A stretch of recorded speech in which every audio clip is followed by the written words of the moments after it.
people set arbitrary goals unintentionally because they sound cool, because they're 2 more than last year. Like I get a lot of that. Like, what's your goal this year, Blue? It's 20. Oh, tell me about what's important about 20. Well, last year I ended at 16. I kind of took a week vacation, so I should get 20. And it's like, but they haven't gone down the rabbit hole of like, well, does it fulfill you more? Does it, and sometimes once you can get to the heart of the things that are really important, it's not 12, it's not 16, it is a lifestyle, it is a quality of life, or it is a financial metric.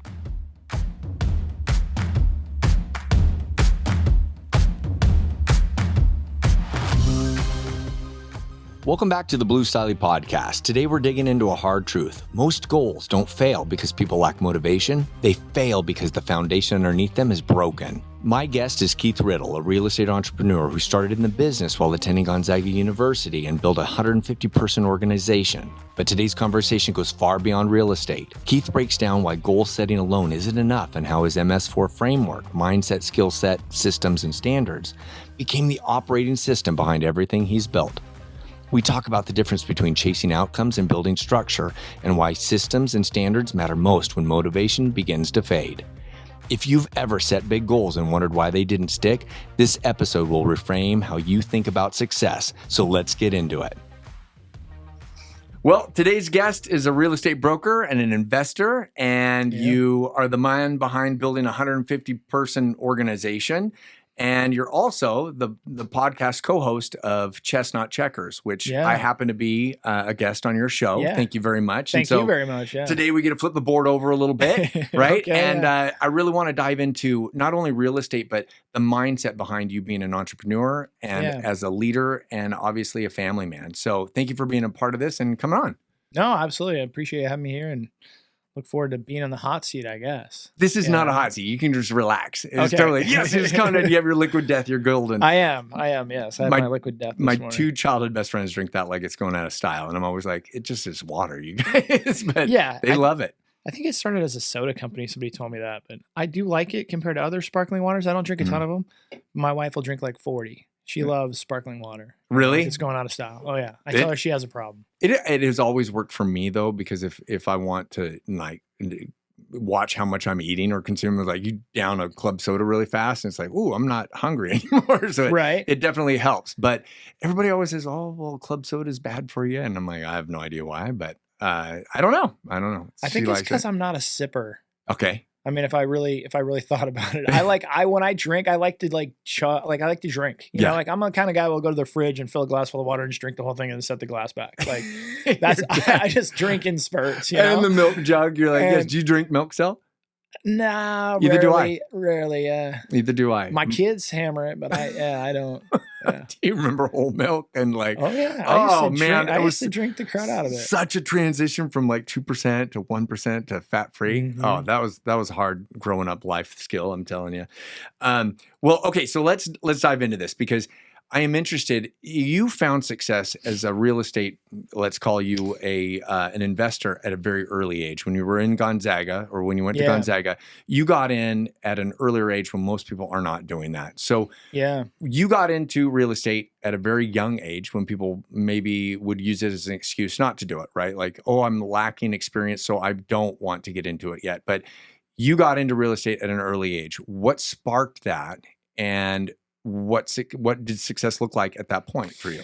So it's always funny to answer this question, or when I think back, because I have so many fond memories of this time of my life. But so Reader's Digest version was I was basically in college. I was going to Gonzaga, and I had a little bit of a navigating before that, in the sense of like when I got out of high school, I didn't know what I wanted to do, so I thought I'd be a mechanic. I went to like a trade school. Broke my arm in a ski accident or a snowboarding accident and said, well, if I can't work on cars, so I had a cast on. My boss was like, you can't be in the shop. You got to get out of here.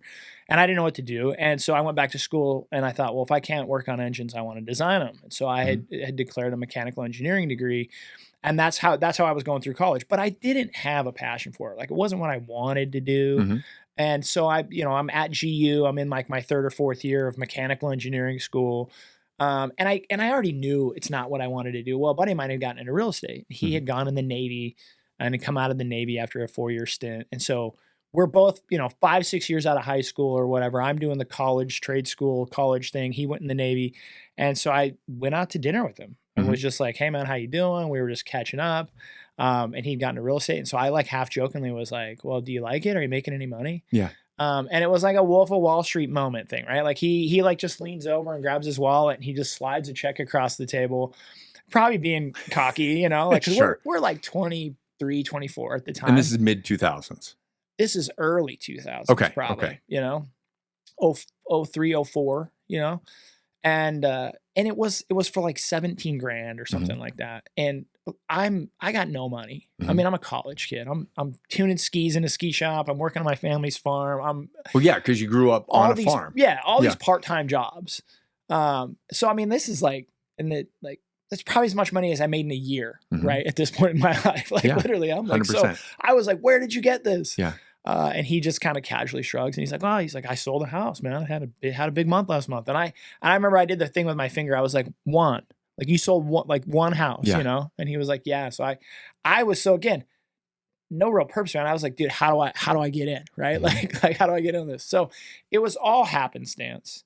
But yeah, I got into real estate while I was actually a senior in college at GU and just didn't know what I didn't know. So charged into it like I was studying for an engineering test, right? Like did all the thing, got the online study course, got the license. And then I really I think, 04, 05, the market was hot, right? So got into it. Before the crash, was young, right? And just had this like 2-year run up where I just kind of did what my mentor told me. Is that mentor the same guy that showed you the check? No, no. So also Jake mentored me too. His name was Jake, was my buddy who got me in. But he had worked for a guy named Eric, or had started working for a guy. He was maybe 6 months in the business. Sure. So he just said, hey, I'm working with this other guy. And the dynamic of real estate, not that we got to dive into it, but at the time, like real estate teams were kind of a newer concept. Like not all the agents were working with big groups or teams. Nowadays, that's fairly common. But they had a little team.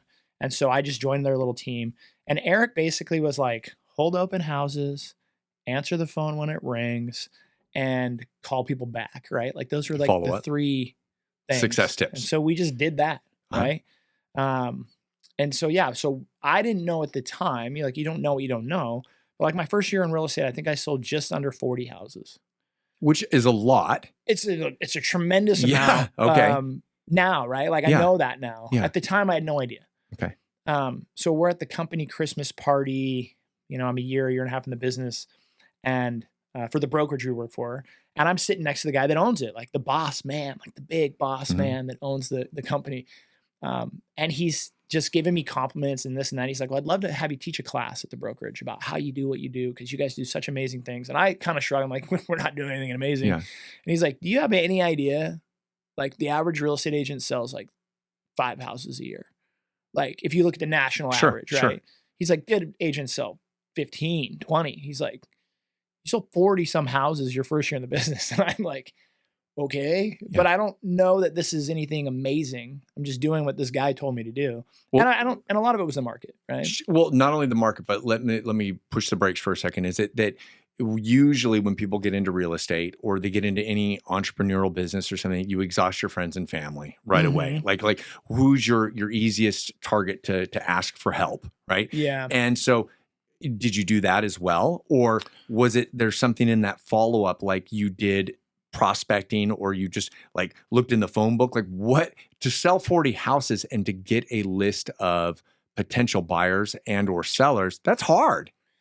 Yeah, it is. And it, like I said, looking back, it's hard to glorify what I was doing. I think a lot of it was the market, but also I learned 2 things really quickly. One was I didn't necessarily, listen to this, I didn't necessarily like working with my friends and family. And it wasn't anything bad against them, but what I found was they didn't tend to take me serious or see me as a professional, So it's always hard to go like list Aunt Gladys's house or help them because you're just Keithy Poo in their mind, right? Yeah. And so I liked working with people who valued my expertise, right? And so I gravitated a little bit away from friends and family. I would definitely help them. It's not like I didn't want to help them, but it wasn't my target. And then also my sphere was young. Sure. So being 24, 25, like not a lot of home buyer sellers in that age category. So I really couldn't like work my Rolodex Sure. of friends and family because they were all broke college kids or just out, you know? So that forced me into a position where like I had to know the market well. And what I really learned really quickly was I liked investors. I liked real estate investors because there was less emotion in the deal. And it was typically about the numbers. Mm-hmm. And they were anytime buyers is what I call them. So it was like, hey, don't worry so much about finding a client. Mm-hmm. Go find a really good deal or go find a deal. And then you can call any investor who's Pitch got the investment. Yeah. Sure. Okay. And so that was kind of my early niche. Okay. Was I gravitated to investors. And and I think my like, you know, the engineering brain of me was like, okay, it pulls this much in rent, here's the expenses. You know, I could figure out what was a win. And so that was really kind of like the beginning. Mm-hmm. And then dovetail into what I would call like the spawn of the internet and real estate was kind of like my other probably big break. So before we get to that though, you're at Gonzaga, you're a senior and you're selling homes. Did you walk away from the mechanical engineering degree and you just went full board, or did you finish both? In a roundabout way. Okay. So I went into my college counselor's office and said, yeah, I'm out. I don't want to do this anymore. But the summer before, when I met Jake and had dinner and kind of, there was a lag between I was studying, working part-time jobs, and now I had to get a real estate license. So there was probably a lag of 3 to 6 months where I was, when that meeting happened before I actually got my license. And that goes for everything. Like a lot of people think, oh, I'm going to be a real estate agent, but you have to do a lot in order to become that agent. Yeah. My advice to people would be like, give yourself 2 years, right? Like that, I would be like, by the time you're getting your license, getting your feet wet, and then you got to register with, you know, the DOL and hang your license at a brokerage. And like by the time you're going to meet your first client, do your first deal, close your first transaction, I mean, that can There's a lot of prep work. Right. Okay. So I would tell people like, yeah, like don't quit your day job for 18 to 24 months, right? Like okay. I would almost recommend people side hustle their way into real estate unless they have like a significant other or spouse who is the breadwinner and they can focus there, or if they have some sort of a nest egg. But to get into real estate cold turkey tomorrow would be a tough road to hoe because everything's a lag. I mean, it takes 30 to 60 days to close a house from the day you sign the contract. Sure. Well, it takes me even if you signed it, right. 2 or 3 months to meet that client, develop a relationship and show houses and find the right product. So, you know, you can easily be months between paychecks if you're not 100%. Careful. So, okay. So you told your counselor, like, I'm out on this, but you stuck with it. Yeah. So my mom and my counselor were both like, yeah, you're not walking out of college without a degry. Okay. They basically were, you know, my mom probably more than anything. I think she cried when I told her. Is there a physical education at Gonzaga, or just they were like, you get a PE degree? No. So lucky for me. I think they call that exercise science. Yeah, exactly. Yeah. Like I said, I'd gone to a trade school to be a mechanic. So I had some college credits from that. It was like a 2-year associate's degree, right? And then I did a stint at Eastern before I really figured out engineering, and then I transferred to GU. So I had a ton of credits. My goal was to be a mechanical engineer, which is a very hard thing to do. Hats off to any engineer out there. It's not fun. But because of all my credits, we were able to kind of do the math. And so I walked, my counselor said, well, you can take an entire semester of math and get a math degree. Because you take so much math to be an engineer that you get a minor anyway, kind of. Sure. So he's like, you can load yourself up on math and graduate with a mathematics degree.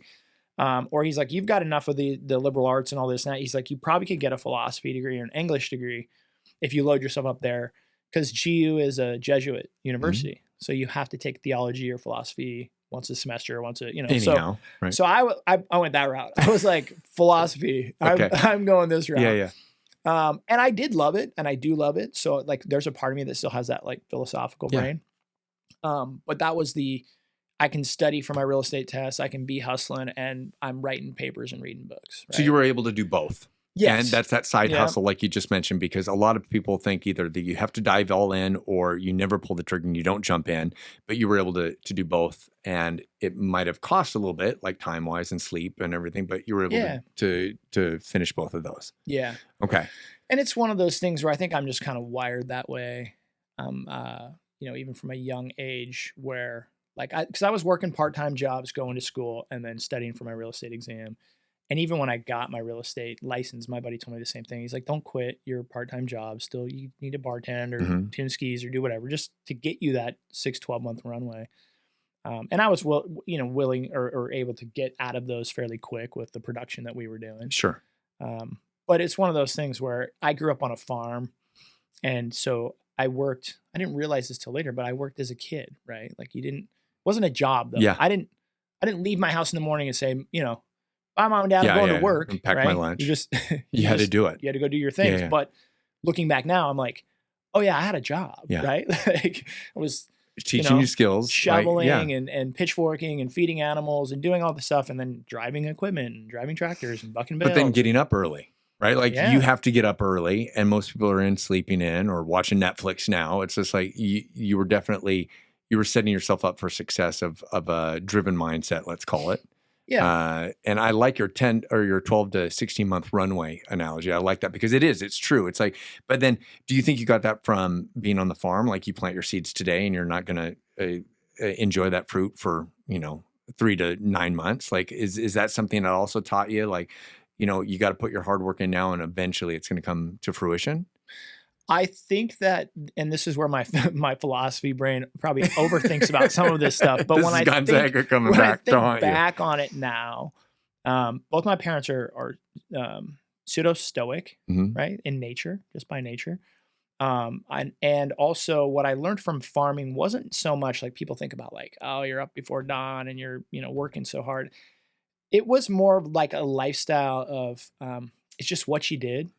But really in farming, there's a lot of like, you don't get to control the outcome. So I vividly remember being young, like 14, 15. And I think like the original Bush Sr. was in office. And it was maybe before the first Iraqi war or something. But there was like an embargo put on Yugoslavia or some sort of trade thing. Yeah. And I remember coming home and my dad and mom having this discussion. And I'm like a little kid, like listening, not super little. But basically wheat prices had like collapsed. Right? They went from being like, I don't know, whatever. I'm going to make numbers up, but $7 a bushel to like $2 a bushel. And I just remember like, that was a rough year. Like I remember us having to like sell some equipment. I remember us having like, we had moved in with my grandparents, like our grandparents moved, like we had to do this family collect because we were going broke, right? Yeah. Like it was a bad farming year. But I remember we didn't do anything wrong. Right? Like I was like, out of your control. As a kid, I was like, man, but we worked so hard. Like we did all the things. Like we woke up, we planted the seeds, we fertilized, we sprayed, and then it's like, but the market falls out and there's nothing you can do about it. Now, flip side can be true too, right? Like you could have a low yield year, not much rain, crummy crop, full of wheat, whatever. But some other embargo gets put somewhere or some other trade deal gets made or there's a fire in the Midwest and wheat prices are through the roof and you're a hero. Yeah. But the story I kind of learned was like, you don't necessarily get to always control the outcome, but you get to control what you do every day. Like how you approach it, how you think your about attitude, your thoughts, and just your work ethic or how you choose to show up. So it was kind of like, well, I guess I'm just going to show up the best way I can. Yeah. Because I don't get to dictate all the outcomes and I'm going to try to control what I control. But that's what it taught me young. Yeah. And so I think when I got older and into real estate and school, it's just kind of like, I didn't know about the real estate thing, but I'm like, I'm going to show up and I'm going to do what these guys tell me to do. The 3 things that you were told to. Right. I'm going to answer my phone. I'm going to make my calls. And it was an air conditioned office, man. It wasn't, it was coming off the fields or something like that. Yeah, that's a huge thing, coming off the fields, or I was just like, yeah, this is a posh job. Yeah, it was love that. Well, and I love the autonomy of it too. I think I'm an entrepreneur now by nature, but at the time, engineering, it's like I did one internship, but I remember this is like cubicle city. It was like you went in, it was like that's your cubicle, that's your computer. You start at 9. Your lunch is at 11:30. You're back in your seat at 12:30. Yeah, 100%. And so when you got into real estate, it was like it was a double-edged sword, but it was kind of like no one cared. Like I would you got what you put into it. Yeah, if you didn't show up tomorrow, like the next day, no one even said anything to you. Sure.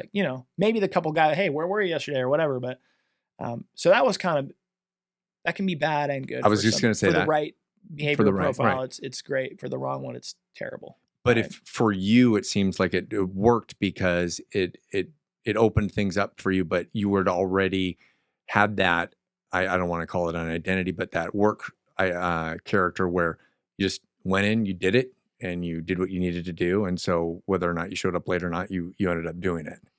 Yeah, I think that's the other thing that farming or whatever young taught me was just like self-accountability of not just that you don't control the outcome, you got to work hard, but also there's a lot of times where you're alone. You were left alone. Like my dad would throw me and my brothers out in a field with like pitchforks and some water and say, I'll be back at lunch, like turn all the corners, Sure. or, putting it. And so you could screw off if you wanted, right? You probably wouldn't know, or you might, or, but it's also like, well, we're here. What else are we going to do? But you kind of learned that. So I was very, I guess we'd say, I would hold myself accountable to my efforts. Why though? That's interesting to me because a lot of people aren't responsible to themselves. Yeah. They're like, they don't have to show up literally. If they walk by garbage in the office and they see it, they don't pick it up. Like, what is it that forced you to be like, you know what? Nobody's forcing me to do this, but I need to do that. Like, I should show up. I should do this follow up. I should send a thank you card to somebody. Like, you talk about this self-responsibility. Like, what is it that you found, especially, and I don't want to jump ahead with everyone that as a leader that you are, but it's like, is there something that kind of ticked with you that was just like, wow, this is why I act this way and this is why I am self-accountable? Like, is there something, is it possible that when you got done, your dad came out and he said, you guys, great job. Now you get dessert. Or was it that he patted you on the back? Was there some love language, some currency that he gave you that rewarded you? Or was it just knowing like tomorrow's going to be here and it's going to be no matter what. So I either get it done today or I have to do it tomorrow. Yeah. I think, like if I go and psychoanalyze myself, right, I would say a couple of things, but one is I was a middle child, right? For all the middle children out there, this is my theory. Maybe yours is different. And I'm an only child, so I'm not going to relate to this at all, but continue. Well, so I vividly remember, like when I go back and think about my childhood and the things that I remember not ever being the first. Like I remember like my brother was the first to ride a bike, the first to graduate, that was always an exciting thing. Like, oh my gosh, like your brother's graduating high school, right? And I was also not the last.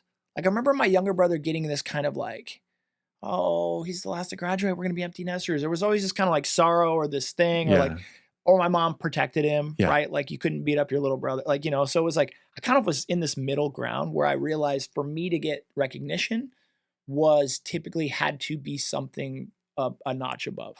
Love that. So like, I realized like, hey man, I'm not going to be the first and I'm not going to be the last. Like, I'm not going to get this notoriety. You're kind of stuck here. So it needs to be a little bit exceptional for them to go, oh, geez, Keith, that was a nice fastball. Wow, where'd you learn to throw? Right. So, so I was always looking for an angle to, I think, get some of that attention as a kid. If I really go down the cycle, like I love that because that is golden because I think you're right. Like everybody looks for a different piece of recognition. And it's like, in order for you to stand out, you had to leverage yourself a little bit more and you had to go above and beyond. And I think that transfers to every business or entrepreneurial side, or even as a leader, it's like, what are you doing every day to do that extra 3 to 5% more, whether you're getting rewarded for it or not? It's recognition to yourself, or maybe somebody does see you and says, man, that was a way to pitch that fork over there. And it was also, learning your own strengths, right? Like when you learn like, oh man, like I really can throw a fastball. Like baseball's not my thing, but soccer over here, like I can do the, so you it also made me kind of focus on my own talents. Like, okay, Keith, where can you excel naturally? Where do you feel like you're doing good? And then build that and shine on it. And I would always make a point to like not promote it till I thought it was good enough. Right. Yeah. Really? So okay. Very kind of humbly, like quietly, I would work on skills, okay, just to get that kind of wow factor of like, where'd that come from? You would hold back in order to reveal something. Right. I love that. I did that too when working commissions, and I would hold sales back in order for the next month to be able to like hit it out of the park, right? And it was like, yeah, I was the little secret ninja move I did, but that's exactly what I did. All right. So you're selling, you've sold 40 homes, and this is right before everything kind of went internet based, and you have this success. And when the head honcho told you like, dude, do you realize how great you're doing this year? That success, did that money, those $17,000 checks that you were getting, multiple $17,000 checks plus or minus, like how did that success go to your head, or did it go to your head? Like Was it a strength or a weakness for you when you were told that? I think it was, I don't know that it went to my head. I had an ego on me for sure. I'm not going to lie, only because it was like, I feel like when you're a 25, 26-year-old kid and you start making, I think my first year I made like $80,000 or $100,000, but very quickly was making a 6-figure income, which back and then, right, just frame of reference, 100%, that was a 100%. huge thing. Like I remember a lot of people, there's 6-figure income. That was, but start doing that, driving a black 3 Series BMW, I'm cool. Yeah. You're but cool anyhow. I'm cool. Yeah. Yeah. I thought I was cool, and I was cool. But what I think was the big comeuppance was the 08-09 crash, right? Like that pulled the rug out from under everybody. Mm-hmm. And all of a sudden, everybody realized they weren't that cool, at least in the real estate space, Sure. right? I mean, because what I tell people is like, that was a very interesting economic downturn for me, I think for everybody, but for me personally, in the sense of real estate crashing created an economic downturn. Mm-hmm. Like it created a crisis, right? We recently went through like a little bit of a recession or kind of in currently, but it's like, it wasn't related to real estate. It affects real estate. So it's like the economy goes into recession, it's going to affect real estate. Mm-hmm. That 08-09 downturn was like the real estate crash created a recession. Yes, 100%. Right. So it impacted the real estate industry, I would say tenfold. If that was your industry, it's like whether you were a lender or a realtor or whatever, it was like, yeah, it was far reaching. Yeah. Okay. And I watched the mighty fall, man. Like I watched people that I really had a lot of respect or admiration for, thinking like I idolize them in my head. Like I want to be like, and I won't say names, but I want to be like this agent. Or I know that, and then watching like cars get repoed out of the parking lot of the office, or people losing lake houses, people going through divorces. I mean, it was a financial crisis. And you're still young, right? That I hadn't leveraged, right? Like I had bought in a rental or two or something, right? But I wasn't over leveraged. So my income went down but my expenses were low. I wasn't married. I didn't have kids, and I wasn't over leveraged. So I was able to gut through that, but learn a life lesson, thank goodness that I didn't have to feel like real intense pain over. I saw it, I learned it, and I just took no. Like, hey, that can happen to anyone. Things are outside of your control. Yeah. Like going back to that farming thing of like, be careful here. Because in that time, I probably had fooled myself that like I was more amazing than I was. And then I realized really quickly, I was like, well, you're doing good, but the market was... You were in a good spot. Like you were just in a good industry at that time. Yeah. And so if you look at it now, like historically, it was probably one of the biggest real estate upruns in the history of the world, right? I mean, 2004 to 2006 was like crazy nationally. So, well, and I was a part of that. Like I bought my first home in 2006 and then over in Seattle. And my mentor told me, he was like, be willing to eat peanut butter and jelly sandwiches for your first year. And I was like, why? And he goes, because you don't know if you can make your payments all the time, right? Like, and don't take that huge loan out to get it. Like if you were approved for $500,000, buy the $300,000 home. Do not leverage yourself to the hill, right? And so I was like, okay, so I got a townhome, and then it completely crashed, right? And I was like, oh, but I was working out of that townhome. I used it as a private studio for being a personal trainer, and it was like I could gut through it. Yeah. Like, and then eventually it totally went up, and the market came back. But it was like, I remember that gut wrenching hit. But like you, I was at that age and at that time where I didn't have a lot of expenses because I wasn't renting a place out for being a personal trainer. I had my own home. So I was not only living there, but I was working it, and I was able to write it off. And then I would have, I took a roommate on. So it was like, I had to sacrifice a little bit, but that was hard for everybody. And I mean, that was my first introduction to owning real estate, was that time period. Yeah. And I always, it's yet to be seen, but I always wonder too, when I look back on my life, or my grandkids are talking about me, like, grandpa, whether I was, I end on the success side or the failure side, was it also just a lot of luck, right? And I think about, were the Rockefellers geniuses, or were the Vanderbilt's geniuses, or were the Carnegie's genius, or like, did they just happen to own a lot of land when a railroad was a thing? Yeah. Did they just happen to be in coal when coal was a thing, right? Did you happen to get electricity? So there's definitely, luck or right? preparation, when right? you're born, what you're born into, what so I would, what I'm trying to say is, I think a lot of my success real estate wise was market related and industry related. Now have I built on that and taken an advantage of that or those opportunities? Sure. But a lot of it I think was timing and luck and to be a part of that and not get too burned. But I want to stop you because but you did take a chance. You gave up mechanical engineering, and you took a chance. And a lot of people don't want to do that, right? So you went full in on something else that you weren't looking forward to. Like you didn't have any idea that you were going to do that. And then second, that not only was it just the market and like the timing, but you had built up these experiences and all of this knowledge and know-how prior to it. Whether that's working on the farm, having parents that had your back, having a bigger brother, or not being the youngest. Having a middle child complex. Yeah, like they all do. Every one of us has a strength in some way. Yeah. And it's like how you leverage that. And you obviously not only leveraged the market and the timing, but you did leverage all your experience and all your confidence that you had built up over those years. Yeah. If I'm really transparent about it, like I think the other big kind of differentiator was I have always been able to, since I was a child, but even at those times, my ability to think without fear or to minimize fear during action has always been kind of an ace in the hole for me, right? And so I think that, I probably have taken a lot bigger risks or pushed the envelope a lot with that success than most people would. Just because, and this goes into my kids today, right? Like I have 2 kids. We were talking off camera about it, but like somebody asked me the other day, like, what's the biggest thing? If you could teach them anything, what would you teach them? And I think the biggest lesson I can teach them is to have self-confidence and believe in themselves and to not let fear or to let what other people's opinions or thoughts of what they really want in their lives dictate their action.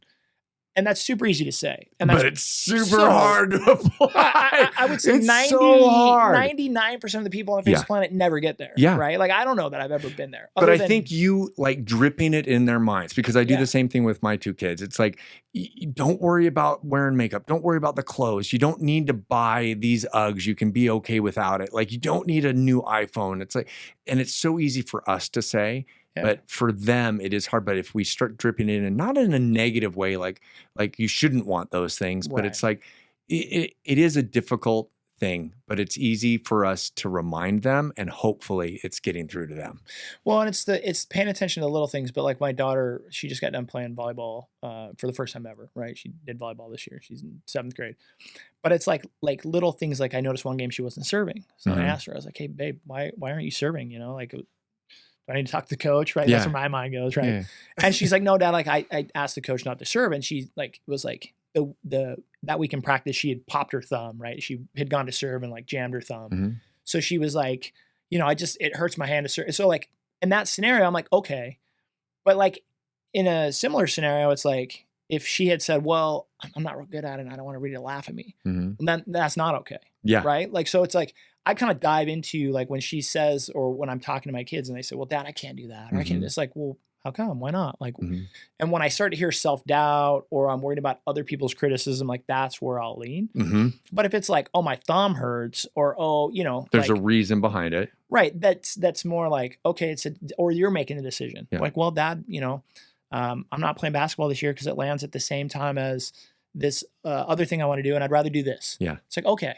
But if you're not playing basketball because, you have some sort of self-conscious issue about not, so, and are kids still self-conscious and have those? Absolutely. And just because I tell her to go play basketball, she says, no, Dad. Yeah. But I think for me, that's one of those things where when I coach and mentor people now, partially for a living, is really listening to what the roadblocks for people are. And it's like, okay, so are they really roadblocks? Right? Like, or like you're not buying your first investment property because you don't have the finances right now, you need to save some, or because you don't believe in yourself, or and because you're scared, right? Or because what will people think of me, good or bad? Or, it's like, okay, well now we have an issue to talk about. Yeah, right? Or buyer's remorse. If I buy it now, then maybe the market drops next year and then I've lost half my money. Right. Like, well, you're tapping into something that, and you and I discussed this on your podcast, is that my martial arts instructor would say, can't means won't.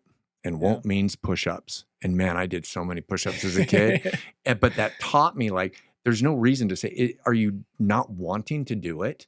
Or because you can do push-ups. It might hurt. It might take a long time, but I mean, you can do them. Yeah. And I try to do that with as a personal trainer or a strength coach, so like Olympic athletes, like are you hurting in the quad that you don't want to do it because it hurts in the quad, or is it because you have a knee pain from a surgery that you had? Like, that's two different things, right? Are like, you hurt or are you injured? right. Or is your eyeball popping out? Then let's stop, because that's a reason to stop, right? So what is your excuse that you're coming? What is the challenge? And is it something that you can control mentally or physically, or is it a real problem? Does it really hurt to hit with your finger, right? Yeah. And so if it does, can you do it left-handed, or can you pass it on? So there's a way around it, I guess.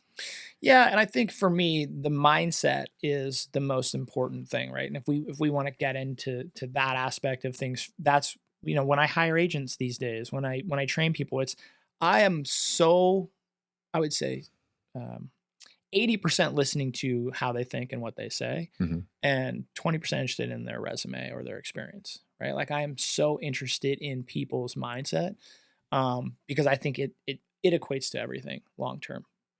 There's not too many mountains that can't be overcome if you have the right mindset, or the tenacity. And I think that's one of those things I'm trying to instill in my kid. But even when we look at like today's educational institutions, or when I look at like the need out there in the world, like the message I try to bring to people is about that resilience of mindset. Yeah, right? perspective. And it's just one of those, mindset for me is it's how you think, right? And I think a lot of people don't take the time to think about how they think. And I know that can be like this reflection. Weird, people's brains flip, right? Yeah. And they're like, bah. But if you think about it, right, like who taught you how to think? I don't know. Like, most of us were parrots, right? Like, we learned through osmosis. Like, most of us, you learned how to think primarily through your environment, right? But that doesn't mean that that's the best way to think, or the most appropriate way to think, or that you can't change your modus operandus around thinking, right? And so that was something that I think that's critical thinking, right? Like, that's your ability to see something and look at different paths in different ways, and like, maybe that works for me, that doesn't work for me, right. and being able to self-reflect is so. I mean, when you read, for example, like a self-help book or something like that, do you sit and apply it to your life? Do you let it kind of soak in, or do you just kind of read the book so that you can? And I love when people are like, I read 100 books this year. I'm like, yeah, but did you take it in? Right. And then, like, did you really take it in? Because people say that like all the time. I'm like, well, my book, you could read it in a couple days, right? Like, you easily go through it. Sure. But did you reflect in it? Because the questions I have at everything, I want you to take something from it. And so break each chapter down, break yourself down, because I think that's how we grow and we learn. Yeah, for sure. And I think, being from that philosophical background, I study books more than I read them, right? So when I read a book, if I truly read a book, it is usually a highlighter, a pen, and like a different colored pen. Yeah, I'm underlying, I'm scoring, I'm asterisking, and then I don't know why, really, right? Like, later on. But what I can tell you is handy is I can go back and read books now that I've read before that I did that to, and I just read what I underlined and highlighted and the ear bends. It's kind of cool. Yeah. Like, I can go back and be like, oh yeah, I read that book 3 years ago, but I'll get the gist out of it, and it takes me about 15 minutes to go through a 200-page book. Well, not only that, but I think depending on the time of your life, certain books can mean something differently to you. Yeah, 100%. Like, it could be, as a parent, it would hit differently than being 26 years old and selling 40 homes, right? Like, there is a difference. And so sometimes when you read that same paragraph that's highlighted, or a quote or something like that, it just hits a little differently, and it gives you that different perspective. Yeah. And that you're able to critically think. And that's what I love about being curious and still improving myself. That's that whole self-help thing. That's what I've found a love for it. And that's what I also love about, like, having guests on here. Like, I'm learning as I'm asking you these questions, because I'm applying these different answers, like, oh, that works for me, or that didn't work for me. And every time you're saying something, I'm like, how did that apply in my life? Right. And I do the same thing with books, or whenever I'm within a mastermind group or something. And I think that's just it's a lifelong journey. That's the thing I've, come to the conclusion of, is like, I like learning. I like self-help. I like self-betterment, but ultimately, like, we're all here once. We only get one shot at this, right? It's kind of going with that thought of, like, so why not give it your all, right? And if I'm going to do that, then I need to reach out and read and grow and learn from other people's and things, because otherwise I'm just stuck with my own thoughts and my own ideas, and I just don't know that like serves everybody the best way possible. And I feel like you kind of see a divide these days in society, or in people, is like, there's the people that just want to kind of to just chill. Like, hey, life's good. I just want to chill and enjoy it. And then you kind of will meet people every once in a while where you can just see they have that drive, that they want to just get better. They want to grow. They want to know things. They want to learn.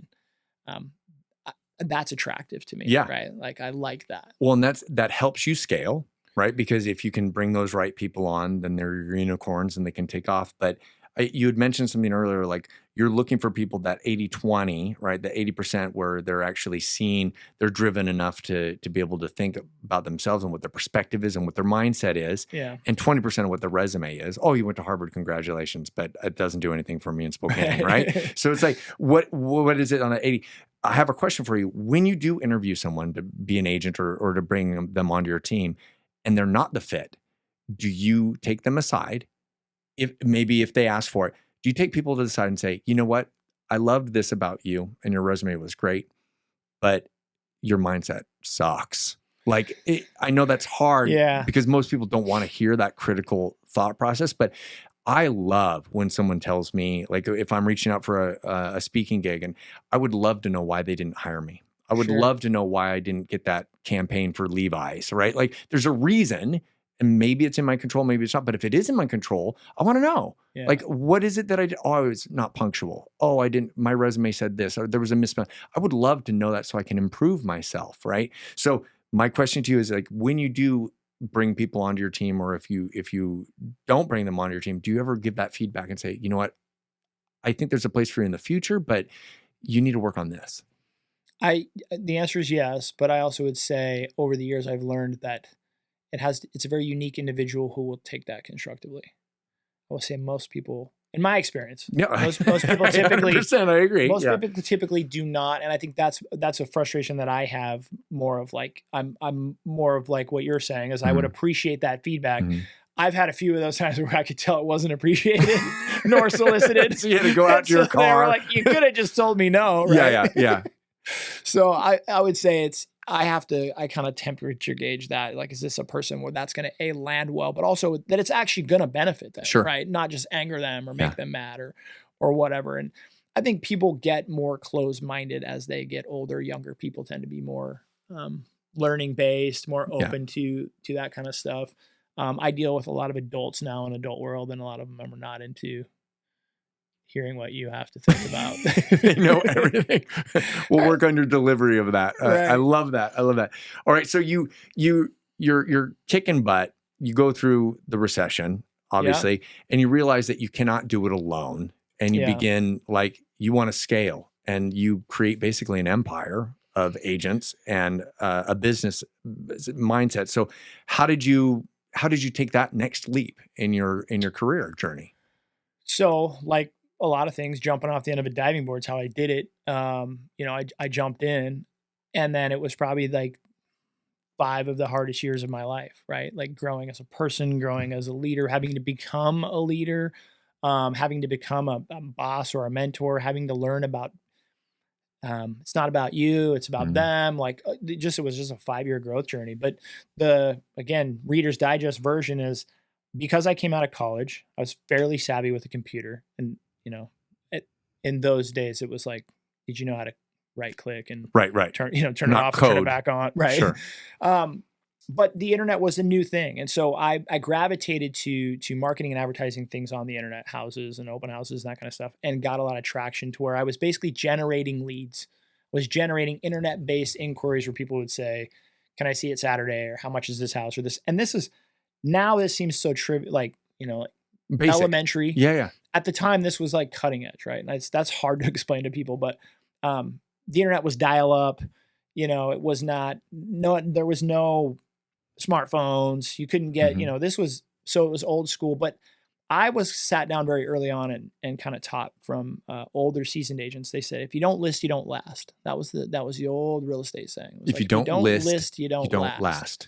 And the angle there was, they were like, go out and get listings, meaning you should be spending most of your time trying to solicit people who are going to potentially sell a house to let you list it for them, right? To become the listing agent, because that gave you this leverage. You could put a sign up, then people might call off the sign. You could put a flyer box on that sign and people might pull the flyer. You could hold an open house on the weekend, but it was your introductory segue to additional clients who also might want to buy or sell. It was your bait, right? Yeah. It was you were using that listing as a way to make a paycheck, but also to solicit other clients. Mm-hmm. The internet changed that, because now I could take a house and put it on the internet, but I didn't necessarily have to advertise just my listings, right? I would have an IDX feed, was the whole MLS. It's like, here's all the houses that are 3-bedroom, 2-bathroom on the South Hill. I don't have any overhead in that. I didn't put a sign in the yard. I'm not holding them open. I'm not spending marketing dollars on them, but I'm using this as bait. So I've got 300 homes as bait, while this other listing agent has one, right? Love that. And that was kind of the approach I took. So I became, a little internet nerd at night, and I would make Craigslist ads, or I'd link them back to a site or a landing page, just real rudimentary stuff. But I started getting 200-300 different web inquiries a month, where people would say, hey, can I see this house, or how much is it? And I would omit things on my ads. So they would say, question. They were curious. South Hill Charmer, 3-bedroom, 2-bathroom, make it yours today. Nice pictures, description. No price. No address. Uh-huh. So people would automatically go, okay, it's a South Hill Charmer, that's my area, or Audubon Rancher, or whatever. Yeah. But they didn't know the exact address, and they didn't necessarily know the price. Or I would put, great triplex, great rents, sub 400. Well, it just said sub 400. So is that 379? Is that 399? 399, right? So I was doing it intentional, but it was to create the inquiry. Yeah. And then all of the inquiry was, it's clickbait, basically clickbait. It was super rudimentary clickbait, right? Super. I love it. Flintstone clickbait. Totally. And this is, like I said, early 2000s. People just, like, Zillow wasn't even a thing, right? This is So I started basically mentoring agents, but I was just saying, like, listen, if you want to work leads, I got leads. Mm-hmm. So I was like the lead master. Yeah. And it was like, spawned into essentially, but now you're getting listings, now you're getting clients, and now I got the signs and I got the websites, right? So it just kind of, but I started like a little buyer's agent team. So at one point in time, I think I was 27, 28 years old. I had about 4 or 5 agents that were working with me that were just working exclusively like internet-based leads as buyer's agents. I had 2 agents that were full-time listing agents that would just go out and solicit people for listings. And I had 2 office staff, and I was probably still sub 30, 28, 29. Mm-hmm. And so that was that growth journey where, like, all of a sudden I had overhead. It sounds great to make a lot of money, but right. I can remember when my overhead hit 10 grand a month, and I just was like losing my mind. I'm like, I can't believe I'm paying $10,000 in bills a month. Yeah. To different vendors or rent. Or, that's terrifying.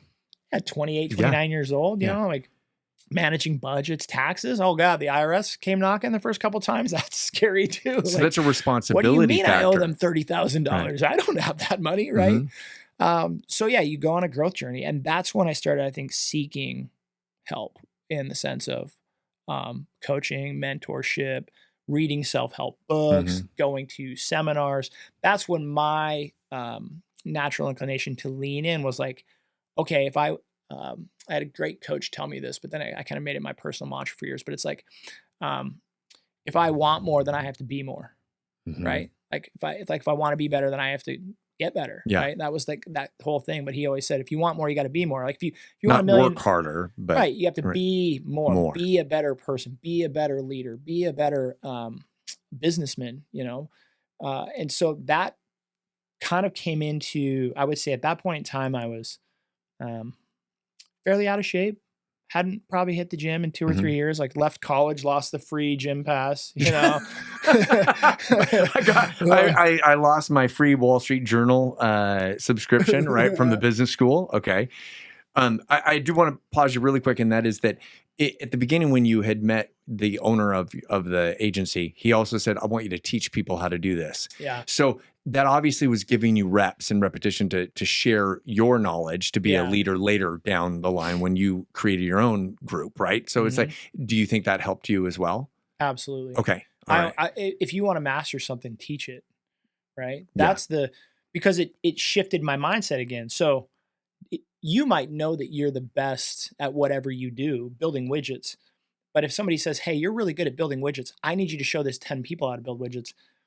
My initial naive, and I would say younger self, I thought everyone was like me and I could just go in and show them what I do. Sure.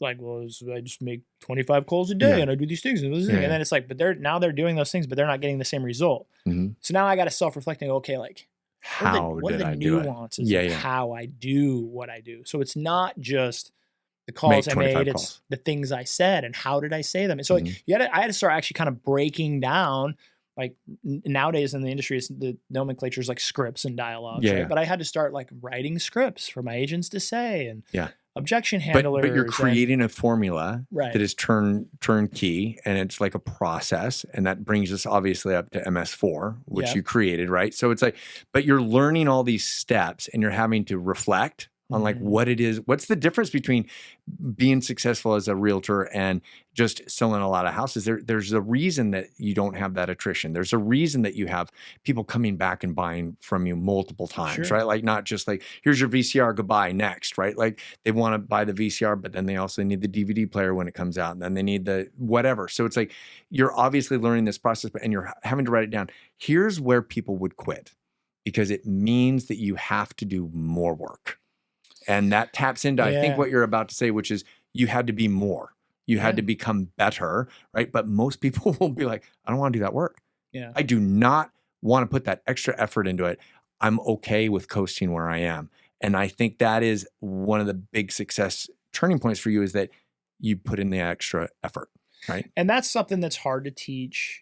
But I would say, I mean, honestly, I was probably getting up, going to the gym, probably the first one in the office. I was staying up late the night before to create the ads that were getting posted around the different forums that were going to generate the leads.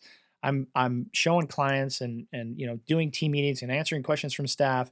And then when I'm getting done at the end of my day, showings have stopped or this and that. And it's like, now I'm back on my computer again and I'm writing new ads, or I'm writing, so it's like, I was probably working, 12-hour days pretty regularly, 6-7 days a week. But I'm not married. I don't have kids. I'm in my early 20s. Now, granted, I don't want to make that an excuse for somebody who's hearing this and they're 55 and they're like, well, see, I can't do that. Right. Because you always have to make it work or pivot or shift. But that person is better off than you were because they have experience, right? They are older, right? And at a young age, your asset is you have a longer life, right? So it's like, there's always a pro and a con. So there's no excuse. It's like, how do you best leverage yourself?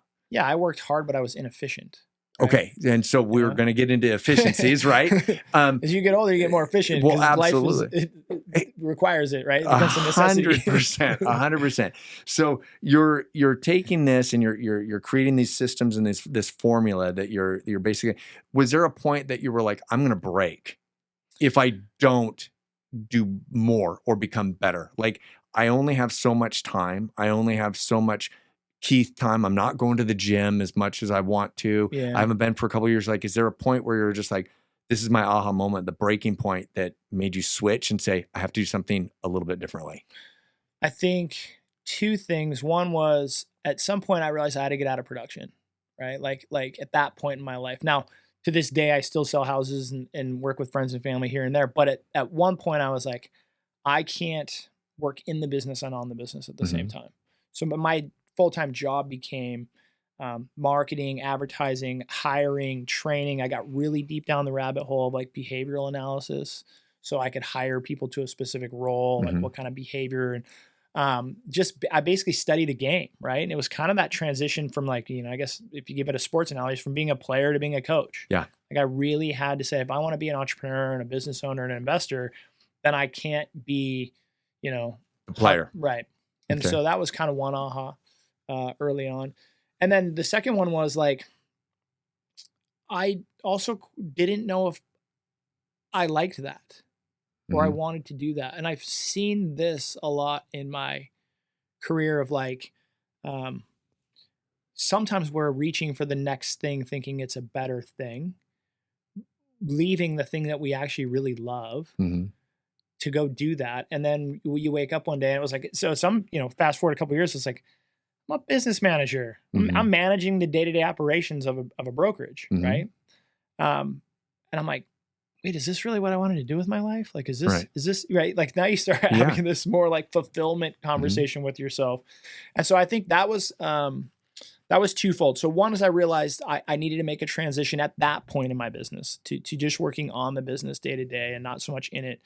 And then also I had to kind of say, I'm gonna give this a year or two and see if you actually like it. See if this is something that fills your bucket. Okay. Yeah. Right. And I didn't know. So that was kind of that leadership journey. That was part of it, right? Was figuring out who you are as a person and what fills your bucket and what fills your life, and the being around the right people is important. And, you know, I've made some hires in the past where they were great at their job or agents, and I didn't like them. Yeah. Right. I hired some people, I really loved them, and they were terrible Yeah. at their job. So it's like, you're always trying to navigate this stuff. But I think that's where I started learning in my life, and really what MS4 came out of. So if I were to fast forward this whole conversation to the MS4 aspect, which is MS4 is just basically, if I were to can it up, it's just my personal life philosophy. That's what it is.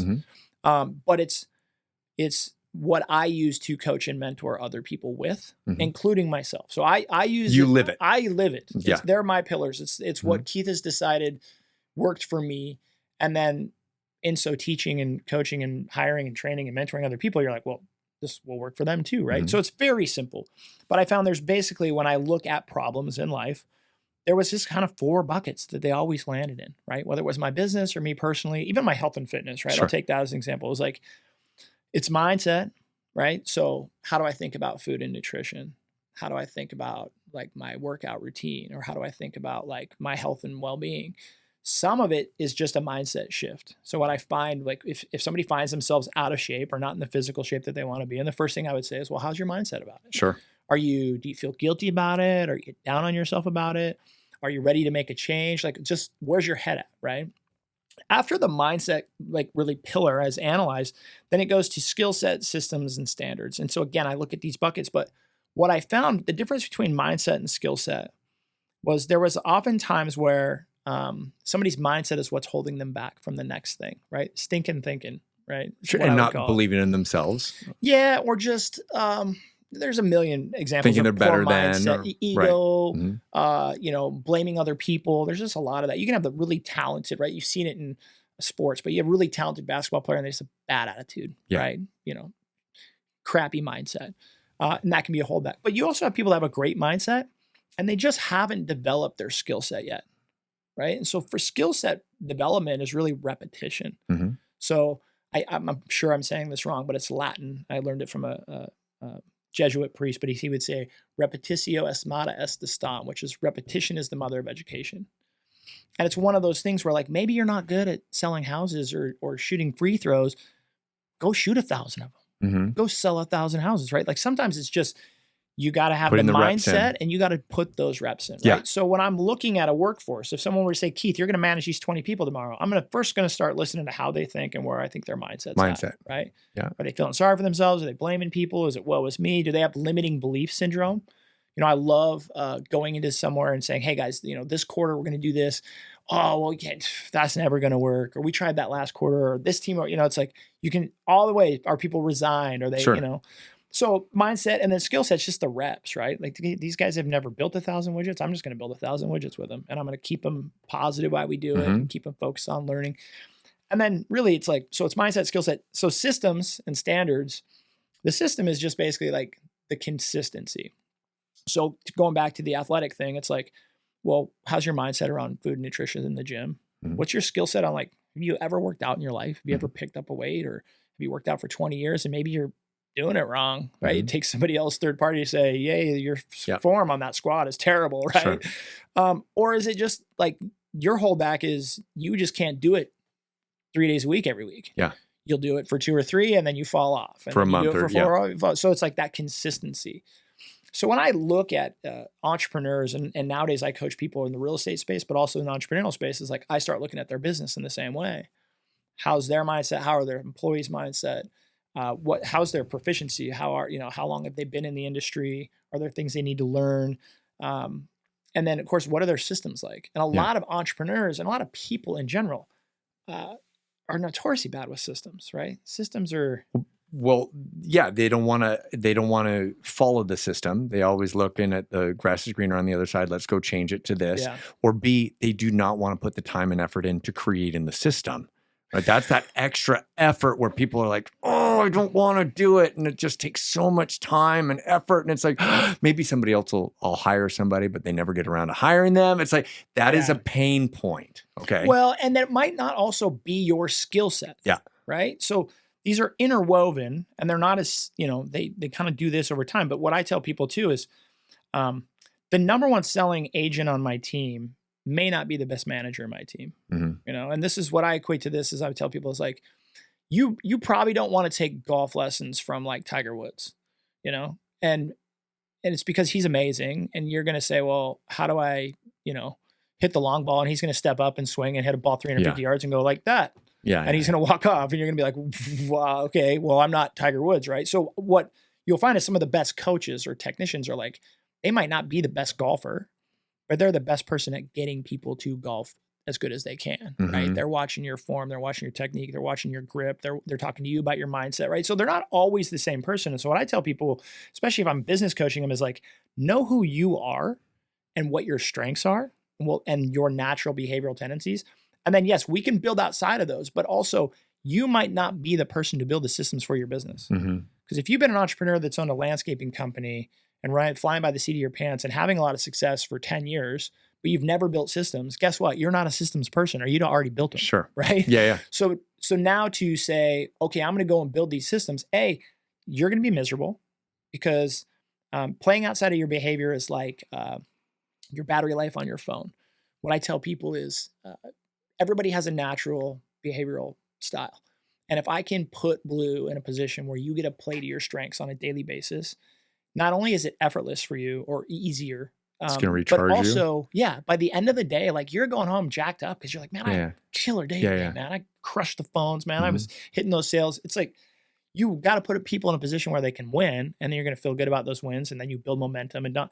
But if I take you and I say, Blue, I need you to build all the sales systems for Division C or whatever, you might have the ability to do it, but you're miserable, man. Yeah, you're no pleasure. Sucking that battery life, right? So, if you're well rested and in good physical shape, most of the time people are waking up with a full battery. And so it's like, I always ask the question, especially my coaching clients, at the end of the day, how do you feel? Like typically on the end of the most average day, how do you feel? And by the way, let's walk through your week. So like, how does the end of Monday typically feel? How does the end of Tuesday typically feel? And usually what I'll find is like those people that are not a behavioral style to manage, the day that they have a team meeting or the day that they have their staff meeting, it's like, they're like, oh man, I'm exhausted at the end of Tuesday. Dude, Tuesdays just crush me, right? And it's like, well, yeah, because you're playing outside of your natural behavioral tendency. So there's an aspect of knowing who you are and what your behavior is. Now, some people will take that to the extreme and just be like, well, I'm just not good at systems, and it's like, well, okay, well now you got to get better, So, and the same person that runs a system a lot of times isn't the same person that builds a system. So we're looking at mindset, skill set, systems. And then the last thing is standards. And what I find typically is you can have the dream team. You can have the most talented individuals ever and the best systems ever. And if they're not held to a standard, if you can't hold yourself to a standard or the people around you to a standard, it all falls apart. So that's like a Reader's Digest version of my person. So that's how I coach and mentor. But that MS4 system, really, those are the buckets I'm putting them in. So when I'm coaching or mentoring or talking to myself is, okay, is this a standards thing? Is this just like I'm too willy-nilly, I'm too loose, or I haven't taken the time to develop a good standard around what this looks like, or how I'm going to hold it to a standard on the final product, or is this a systems thing? Like I'm flying by the seat of my pants. I'm good one day, I'm not the next day, and it's because I'm not following a routine or doing my thing, Or is this a skill set thing? Like Keith, you kind of stink at this just because it's it's your first time doing it. You don't know what you're doing, and you venture into new worlds like business success. One day I find myself in the restaurant industry, right? Bar restaurant owner, right? Partner. I don't know anything about that world. I don't know about like margins and price. So of course you're going to order too much cheese, or you're going to order, like I didn't know what I didn't know. Yeah. So, okay, maybe it's just to give yourself some grace. The systems are there. You got standards, but you're screwing up because you're just not that great at it. Or is it a mindset thing? I would say out of the four, right? It's what's your most powerful pillar? Mindset, for sure. The mindset. Okay. Absolutely. 100%. Well, when I hear you talk, and what I'm taking from it is that it's not only about real estate. It can transfer to any business that you're doing, especially an Sure. entrepreneurial mind, right? Or a business side. But it also seems like it translates into making an impact. And Yeah. so, like, you're obviously making an impact if you stand by those 4 as well, not only to yourself because you're filling your own reward bucket, but you're creating a better place to work with everyone there. You're creating more value for the company. You are creating a higher standard, and you're seeing all ships are rising. It's like you're creating impact if you're living that kind of formula or basis off of MS4. Was that intentional? I had a coach or mentor that just challenged me to like sort my thoughts out, right? Like write it all down. So I went through like a journaling exercise for a period of like 3 to 6 months. And it was a so I've had coaches and to this day still do. But I remember I've had a variety of good, but I had a really impactful coach. He was an older gentleman, but he was a business and development coach. I was probably in my mid 30s and he was in his early 70s. So my senior. But I got into a coaching relationship with him after a real estate conference, right? And I had met him there and I found out he was a real estate coach and I wanted to scale. And so I hired him. And I thought in my mind it was going to be all of this kind of like clickbait, techie marketing, like hiring, tricks, little easy tools that you could apply how am I going to immediately. scale right? from 200 transactions to 400 transactions? How am I going to, and it was all about like my mindset and how I was thinking and my approach. And like, he was very interested in like how's things at home, right? How's things with you and Joey? How's this feel? And it was like, this kind of, at first I just didn't like it, right? I was like, what are we talking about? It's a waste of time, but he started to say like, you have talent, right? He's a very talented individual and you have the determination and the drive. And like, just from our conversation today, you can probably tell, right? Farm kid, super stubborn, not afraid of hard work. Yeah. Done. But he's like, what you're missing is you have this gap between you and other people, and you're never going to get where you want to go. If where you want to go is what you're telling me, if you don't change, like you need to start to relate to other people meet people where they're at, start focusing on who you are being, not who you are. Right. And it was a very gentle ego shot to me to say like, you got all the tools, you're very talented, but probably like every major, like Disney movie ever, right? Where the coach has to sit down with a star player. He's like, hey, like, yeah. So it was a pivotal change in my life. And so he made me go through this journaling exercise where I just was journaling every day. He didn't care about what. And he's just like, I want you to commit to journaling every day. And it started with, I think, a lot of confusion in my brain and all these thoughts that I had, philosophically and this. But what I found is like by the end of the 6 months, it was literally I was just journaling my day. Today was a good day. Had lunch with this, but what I found was going back through that journaling process with him he was like helping me put the pieces together of like why it was a good day or a bad day. And what I started to realize is like where I got energy and where I was getting depleted and where I was masking my own inefficiencies or weaknesses, right? or insecurities. Sure. And, just half counselor, half psychologist, half business coach, helping this 30-some-year-old kid, as a 70-year-old kind of mentor / coach, and just really helping me see the bigger picture of life and business. Well, okay. So I love that you say that because you had already mentioned earlier that when you were trying to teach people how to be a better realtor, right? And you're like, okay, it's not about selling 40 homes and it's not about if you just put more listings up. There's a reason why what you were doing was successful. And you had to look at it and you had to create that system and that formula, that standard, right? You had to like reflect and critically think about why it is that you were doing it. So you're not only taking that why, but you're also putting it into like, if I can teach it, it means I really know it. Yeah. Right. And so when your coach or your mentor, the guy that you hired as somebody who you thought was going to say, oh, if you just put this listing up at 7 a.m. versus 5 p.m., it'll help and increase it.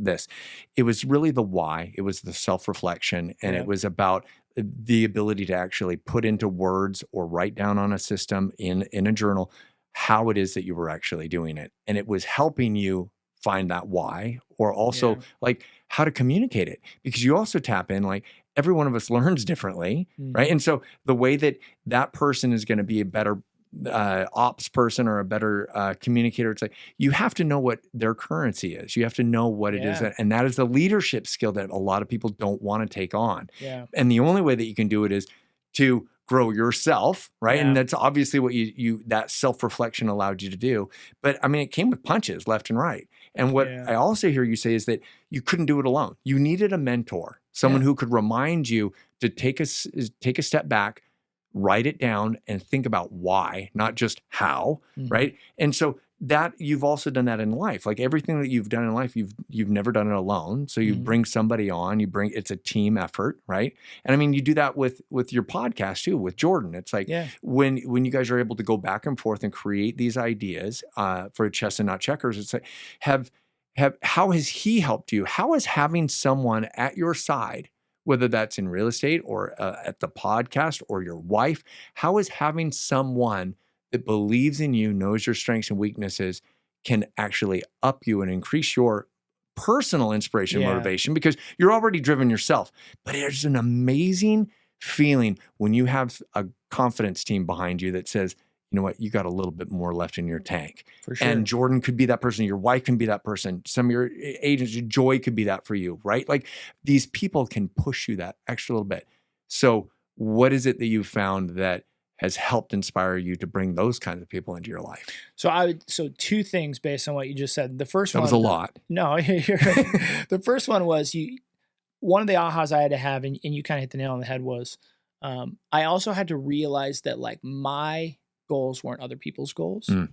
And that was a big aha for me, especially in the business development world, was like, I'm trying to teach you how to sell 40 houses, and I know how to sell 40 houses and just do what I do. And now it's not working. So I'm trying to figure out how to I've never once asked you if you wanted to sell 40 houses. I never once said, Blue, I set a goal for you. Yeah. Right. And so I realized really quickly that like, man, maybe winning for Blue is 12. Maybe whatever with your life position or your, and you get people from all different walks of life, but it's like, I never asked. Maybe winning for you is 25. Maybe winning for you is 100, and I'm wasting your time at 40. So it was that aha of like, man, I was self-imposing a lot of what Keith's standards and beliefs and whatever were on someone else. So that was a big aha. So I would say that up front is, I think as a leader, again, meeting people where they were at, but I had to start to shut up and listen and ask questions. Right? The right questions. And you know what? We're probably both pretty good at it now, but even when I was learning, that same mentor, somebody said, Keith, I don't even care if they're the right questions, just ask questions. I want you to ask 10 questions for every one thing you say, right? Like he would literally tell me that. He'd be like, I want you to go to lunch tomorrow with this person you're having an issue with or this thing. And he goes, I don't want you to say anything. I guess it's 10 to 1 ratio. And so you had to go like, okay, where are you from? Like, and you just ask weird questions. You'd be like, what was that like?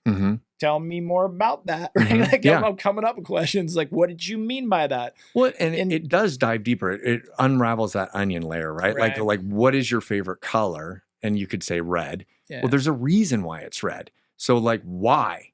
Because if I know why your reason is red, then I know a little bit more about you. Like, what is your favorite movie? Let me ask you that.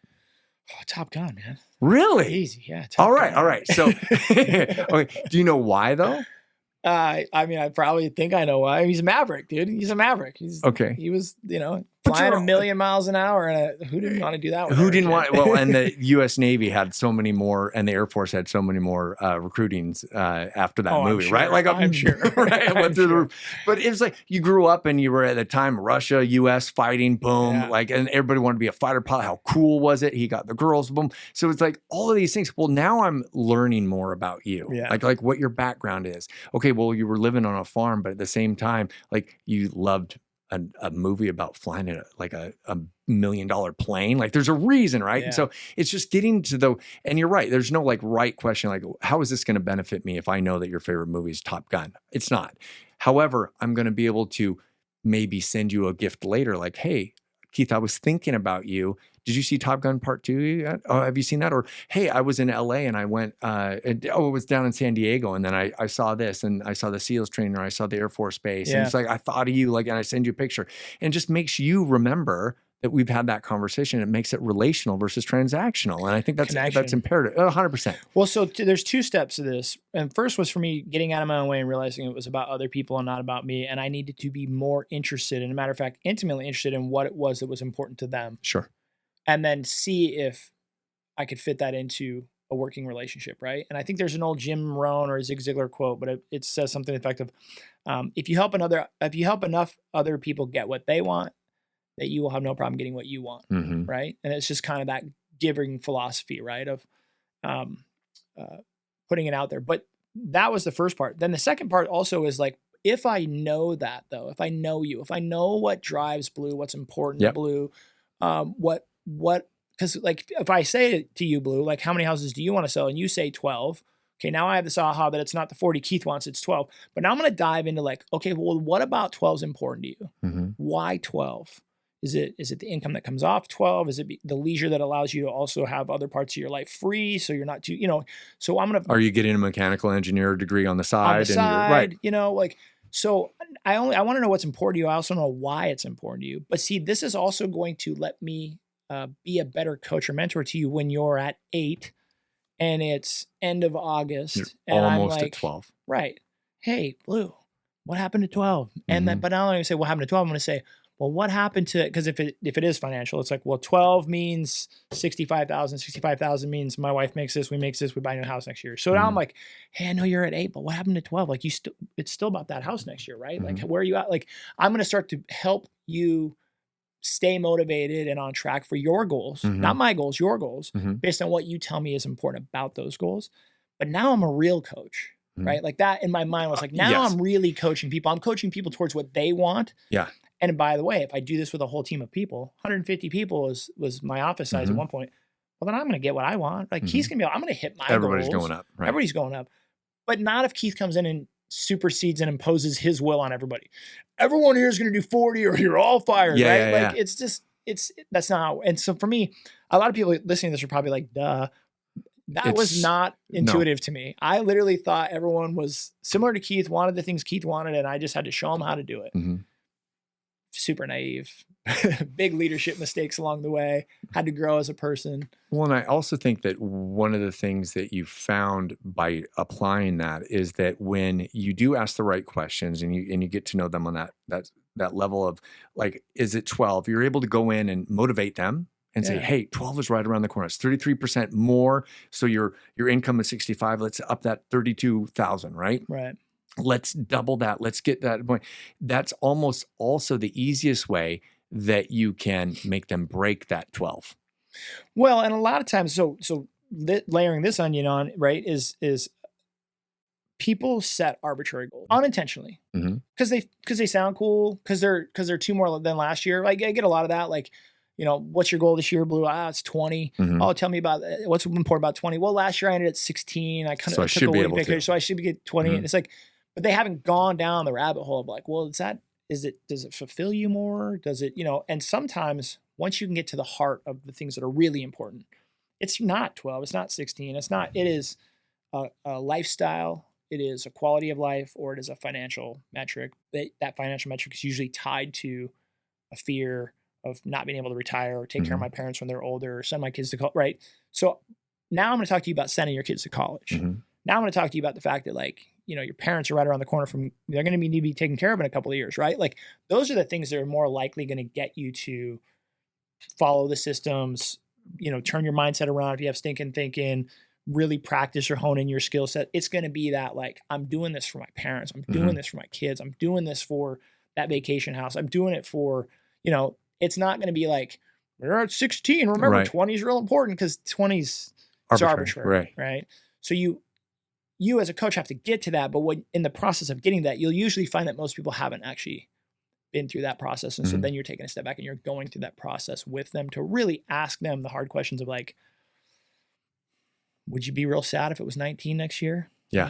Probably not. It's like, okay. Well, then 20 is not different, right? Right. So getting into that. So you said a couple of things, but so I'd say that was my one aha was I had to grow as a person for that. But the other thing that you asked about with regard to Jordan and with regard to my wife and with regard to the people around me, is that I learned really quickly, and I think a lot of it was through that relationship with Mike, my business coach, was everybody has blind spots. And it was always amazing to me when they would be pointed out so blatantly. And I was like, how did I not see that? Yeah. How did I not know this thing, right? That someone else can be like, look, you dummy, this is the reason you keep ending up back here. You're not doing this, or you're too focused. And I was like, so that's the one thing I've learned in my life is the people in my life see Keith's blind spots better than Keith will ever see them. And if I really want to be the best version of me, then I have to have those people in my life that are willing to tolerate me, to put up with me, to stick around, because they could always just be like, yeah, dude, see ya. But also are willing to be honest with me, that are willing to say, yeah, you're not going to like to hear this, dude, but you're a jerk at the end of Tuesdays, or, or, you're really pushing to make this thing happen that the other people on the ship are not really down with. They're agreeing with you because they don't want to disagree with you. And you're a big you're a big personality in the room. But as soon as you leave, they're all over at the water cooler going, it's like, but they're not going to tell you that. Right. Yeah. And then it might hurt a little to be like, really? Like, I thought we were all on board. And they're like, no, dude, no one's on board but you. It's like, but I miss it. And you won't ever know that. Right. I don't think people would do it to be mean, but a whole lot of the world will lie to your face your whole life if you're not careful. And they'll do it in a way where they think that they're just being nice to you. Yeah. I don't want to tell Blue that his podcast sucks. Like, okay, but I don't want to be a guest. So, hey, Blue, thanks for the offer, but podcasts aren't really my thing, right? Instead of being like, hey, dude, here's the deal. I watch your podcast. It's not that great, right? Yeah. And I'm not saying that, by the way. I'm saying he is. A lot of people are trying to protect us by not being honest with us. Yeah. So that's what I find with like a Jordan or my wife or whatever, is there are people in my life that see my blind spots and love me enough to be like, yeah, dude, you can be better. Yeah. You can grow. You can be better. Right. Or you're missing this, bud. Yeah.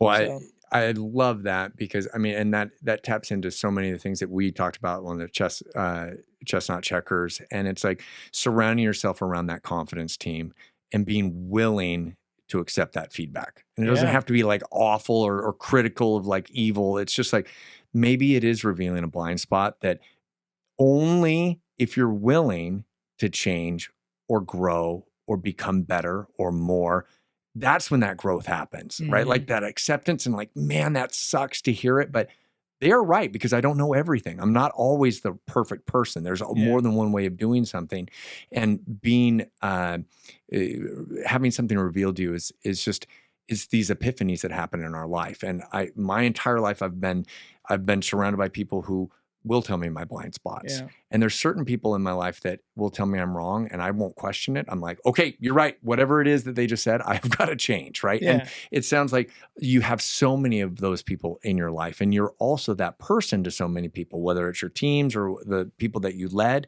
And so I guess to wrap things up, I would want to ask you one more thing. And that would be like, when you're talking to a group or somebody brings you in to talk and to consult and that hires you off with the MS4, it's like, if you were to ask them one question to improve their lives and to reflect, like, what would that question be that you would ask them?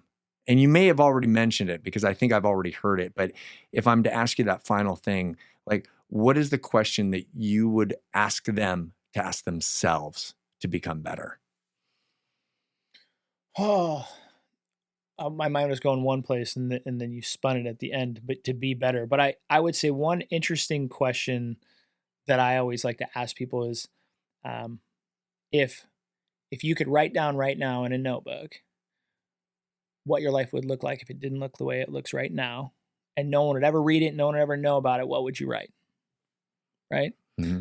And I think that to me is always telling, and also it's a powerful question for people to even consider, because I think a lot of us walk around with like regrets or limitations or even just goals or hopes or dreams or aspirations that we're too afraid to admit or whatever. It's like, hey, if your life didn't look the way that it looked right now, if it looked completely different, like what would your life look like if it didn't look this way? Mhm.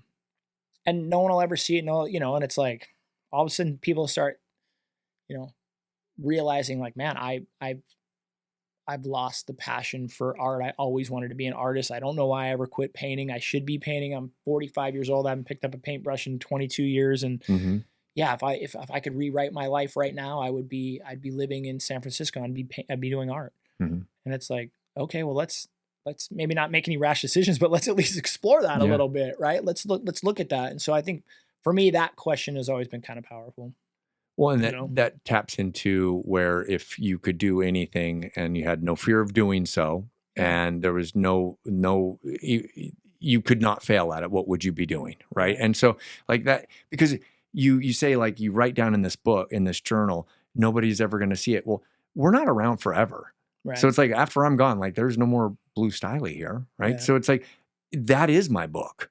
And so how do I want that book to be remembered? How do I want my kids to see that? How do I want my friends to know that I lived my life? And Mhm. that inspires me to be better and to Yeah. be more and to increase my standards and increase my skill set. Because when I'm learning, I'm also able to transfer that to my kids or my friends or my guests or anything like that, or the audience that's listening. It's like, I want everyone to continue to grow Yeah. and to be better and to help raise the waters of the entire ocean so that we can all prosper. Because it's like when you're writing those things down, when you look at it in a perspective of like, we only have this one life, how are we going to live it and how are we going to be remembered?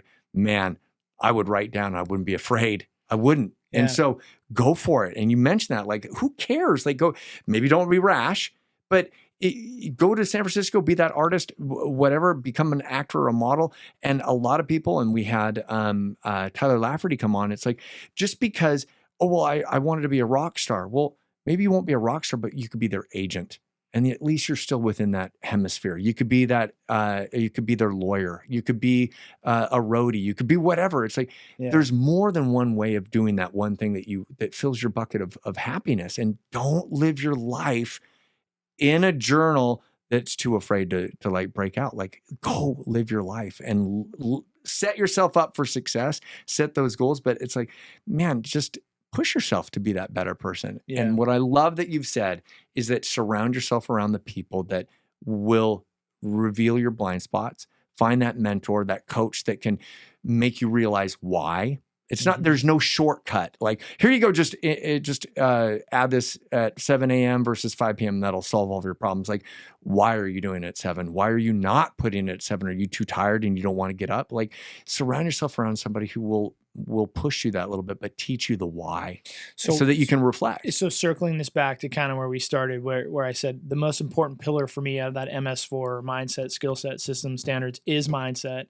I think that's where you start. But also when I look at mindset, I look at it's how you think.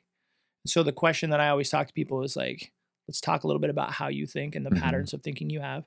But then let's also talk about who in your life is helping you learn how to think different or better, right?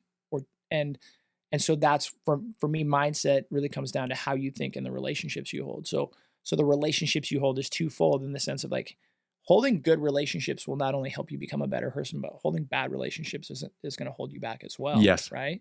So, but those relationships ultimately are going to help us reveal the patterns of thinking because like attracts like. If you are a negative person, they're more likely the top 3 people in your life are also negative people or cynical people, right? If you are a positive person. So it's when any time that you need to create a mindset shift, I would say you need to change the way that you are currently thinking, the current pattern of thinking that you have about something, or you need to change a relationship in your life.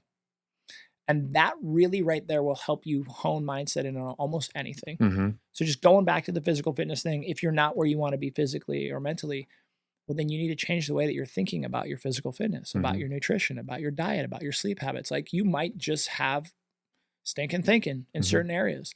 Or maybe it's a relationship, meaning I know I need to think different. I know I need to get the, but So then you need a relationship with a peer or a friend that's going to drag your butt to the gym. You need a relationship with a personal trainer who's going to call you on it or is going to help you with like. So and a lot not, of time it's and a not who. Jay Cutler, who the Mr. Olympia or Ronnie Coleman. Right. But like you had mentioned, like you're not going to go up here and ask this person like Tiger Woods to how to golf. No. Find somebody who's just a few steps ahead of you that you can learn from, or a coach that is a personal trainer or a strength coach who has experience, that knows how to get you there or knows how to ask you the right questions of what you're doing. For sure.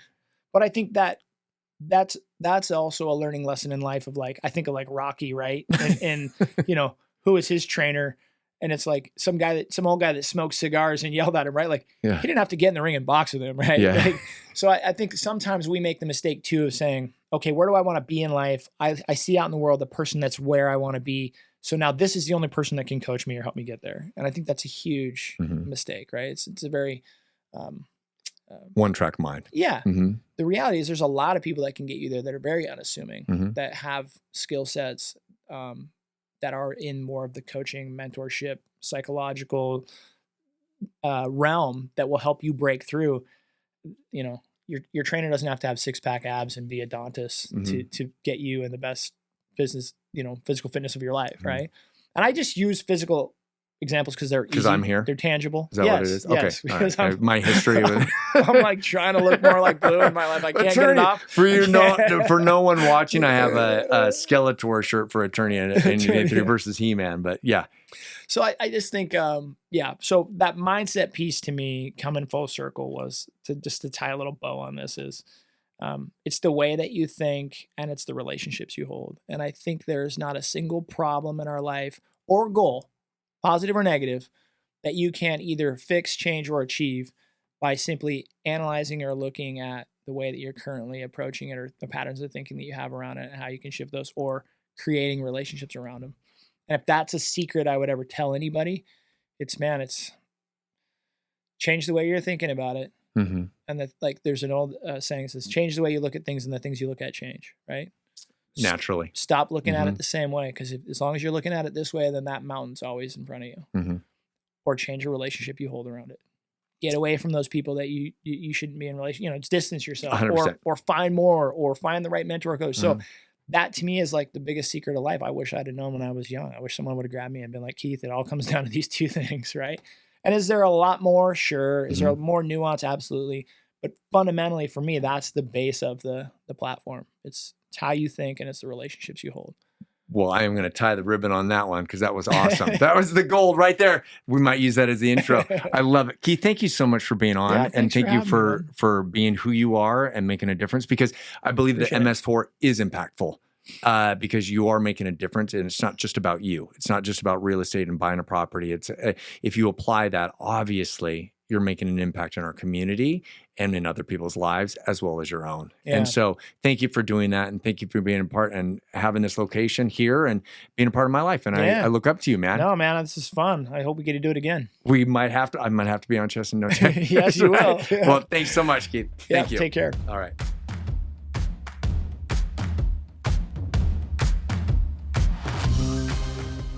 If this episode brings you value or you know someone who could benefit from it, the best way to support the show is by sharing and subscribing. It's completely free and helps us reach more people. And if you have any questions, feedback, or guests you'd like me to interview, drop a comment while you're there. I'd love to hear from you. And most importantly, thank you for tuning in. And let's continue sharing optimism and positivity.